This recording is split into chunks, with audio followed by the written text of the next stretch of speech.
नमस्कार हरि प्रेमियों, माइंडफुल भक्ति चैनल में आपका स्वागत है। हरि प्रेमियों, कैसे हैं आप? उम्मीद है आप सब अच्छे होंगे। आइए आज का प्रसंग शुरू करते हैं। आज का प्रसंग है श्रीमद् भगवत गीता अध्याय 9। हरि प्रेमियों, वीडियो को अंत तक जरूर देखना। अगर आप चैनल पर नए हैं तो प्लीज़ सब्सक्राइब कीजिए और बेल आइकॉन को ज़रूर दबाइए ताकि आप तक हमारे सारे नोटिफिकेशन पहुंचते रहे। हरि प्रेमियों, आइए जानते हैं। वास्तव में श्रीमद् भगवत गीता का महात्म्य वाणी द्वारा वर्णन करने के लिए किसी की भी सामर्थ्य नहीं है, क्योंकि यह एक परम रहस्यमय ग्रंथ है। इसमें संपूर्ण वेदों का सार संग्रह किया गया है। जो मनुष्य शुद्ध चित्त होकर प्रेम पूर्वक इस पवित्र गीता शास्त्र का पाठ करता है, वह भय और शोक आदि से रहित होकर श्री विष्णु धाम को प्राप्त कर लेता है। जो मनुष्य सदा गीता का पाठ करने वाला है तथा प्राणायाम में तत्पर रहता है, उसके इस जन्म और पूर्व जन्म में किए हुए समस्त पाप निसंदेह नष्ट हो जाते हैं। जल में प्रतिदिन किया हुआ स्नान मनुष्यों के केवल शरीर का मल नाश करता है, परंतु गीता ज्ञान रूप जल में एक बार भी किया जाए तो संसार मल को नष्ट करने वाला है। जो साक्षात कमलनाभ भगवान श्री विष्णु के मुख कमल से प्रकट हुई है, उस गीता का ही भली भांति गान करना चाहिए। जो महाभारत का अमृत सार है तथा जो भगवान श्री कृष्ण के मुख से प्रकट हुआ है, उस गीता रूप गंगा जल को पी लेने पर उन्हें इस संसार में जन्म नहीं लेना पड़ता। हरि प्रेमियों, आइए सुनते हैं। श्री भगवान बोले, तुझ दोष दृष्टि रहित भक्त के लिए इस परम गोपनीय विज्ञान सहित ज्ञान को पुनः भली भांति कहूँगा, जिसको जानकर तू दुख रूप संसार से मुक्त हो जाएगा। यह एक विज्ञान सहित ज्ञान सब विद्याओं का राजा, सब गोपनीयों का राजा, अति पवित्र, अति उत्तम, प्रत्यक्ष फल वाला, धर्म युक्त, साधन करने में बड़ा सुगम और अविनाशी है।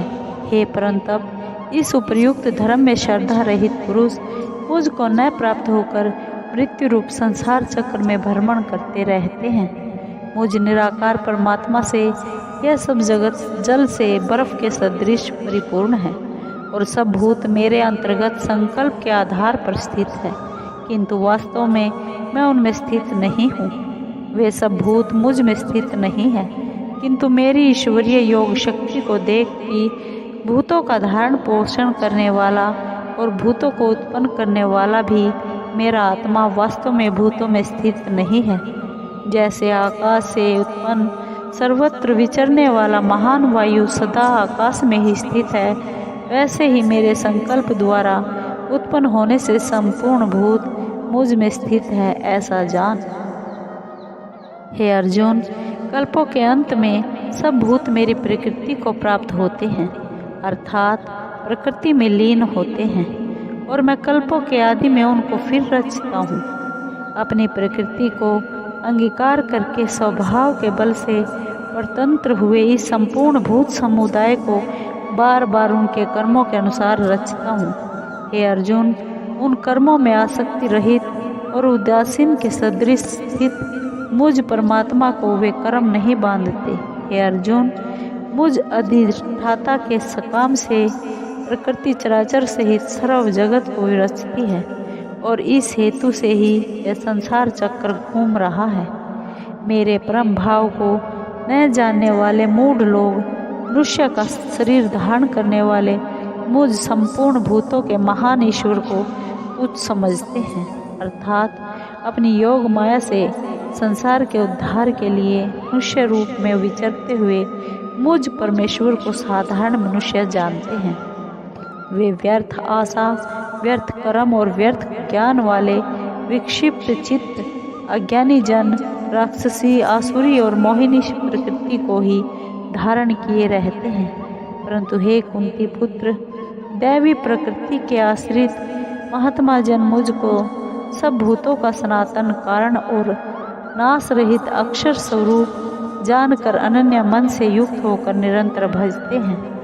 वे दृढ़ निश्चय वाले भक्तजन निरंतर मेरे नाम और गुणों का कीर्तन करते हुए तथा मेरी प्राप्ति के लिए यत्न करते हुए और मुझको बार बार प्रणाम करते हुए सदा मेरे ध्यान में युक्त होकर अनन्य प्रेम से मेरी उपासना करते हैं।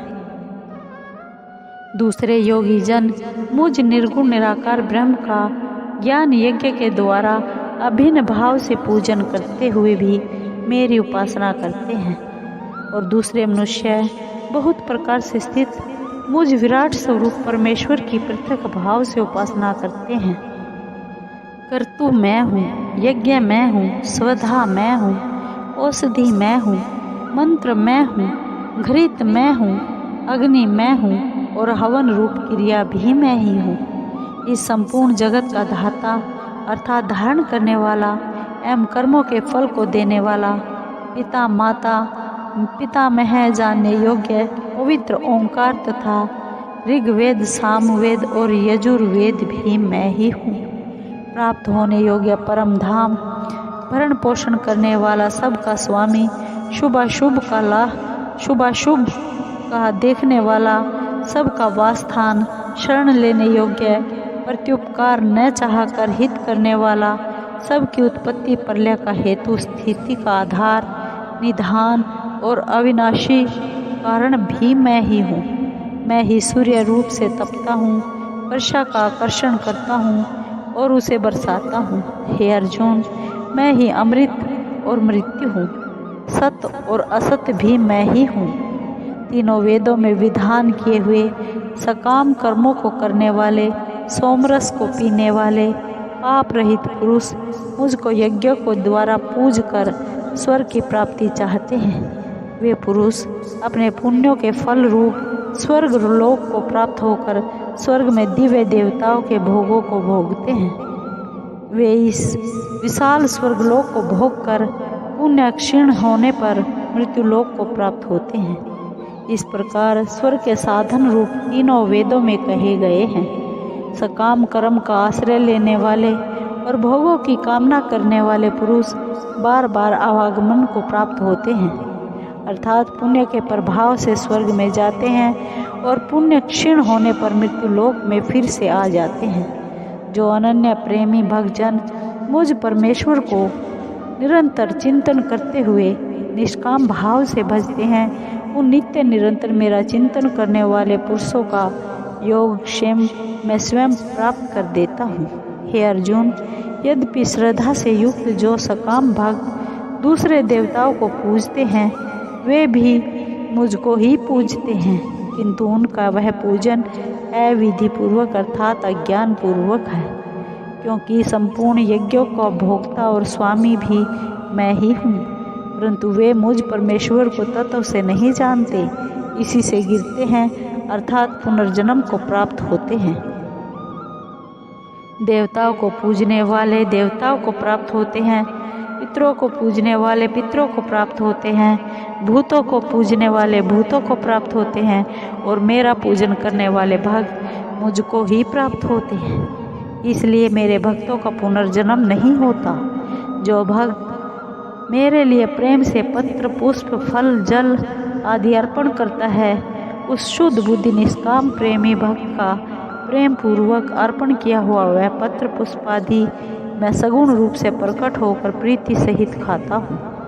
हे अर्जुन, तू जो कर्म करता है, जो खाता है, जो हवन करता है, जो दान देता है, जो तप करता है, वह सब मेरे अर्पण कर। इस प्रकार जिसमें समस्त कर्म मुझ भगवान के अर्पण होते हैं, ऐसे संन्यास योग से युक्त चित्त वाला तो शुभाशुभ फल रूप कर्म बंधन से मुक्त हो जाएगा और उनसे मुक्त होकर मुझको ही प्राप्त होगा। मैं सब भूतों में संभाव से व्यापक हूँ, न कोई मेरा अप्रिय है न कोई प्रिय है, परंतु जो भक्त मुझको प्रेम से भजते हैं वे मुझ में हैं और मैं भी उनमें प्रत्यक्ष प्रकट हूँ। यदि कोई अतिशय दुराचारी भी अनन्य भाव से मेरा भक्त होकर मुझको भजता है तो वह साधु ही मानने योग्य है, अर्थात क्योंकि वह यथार्थ निश्चय वाला है, अर्थात उसने भली भांति निश्चय कर लिया है। परमेश्वर के भजन के समान अन्य कुछ भी नहीं है। वह शीघ्र ही धर्मात्मा हो जाता है और सदा रहने वाली परम शांति को प्राप्त होता है। हे अर्जुन, तू निश्चय पूर्वक सत्य जान कि मेरा भक्त नष्ट नहीं होता। हे अर्जुन, स्त्री, वैश्य, शूद्र तथा पाप योनि, चांडाल आदि जो कोई भी हो, वे भी मेरे शरण होकर परम गति को ही प्राप्त होते हैं। फिर इसमें तो कहना ही क्या है। जो पुण्यशील ब्राह्मण तथा राजऋषि भक्तजन मेरी शरण होकर परम गति को प्राप्त होते हैं, इसलिए तू सुख रहित और अक्षण भंगुर इस मनुष्य शरीर को प्राप्त होकर निरंतर मेरा ही भजन कर। हरि प्रेमियों, 9वां अध्याय समाप्त हुआ। हरि प्रेमियों, आपको ये वीडियो कैसी लगी? अगर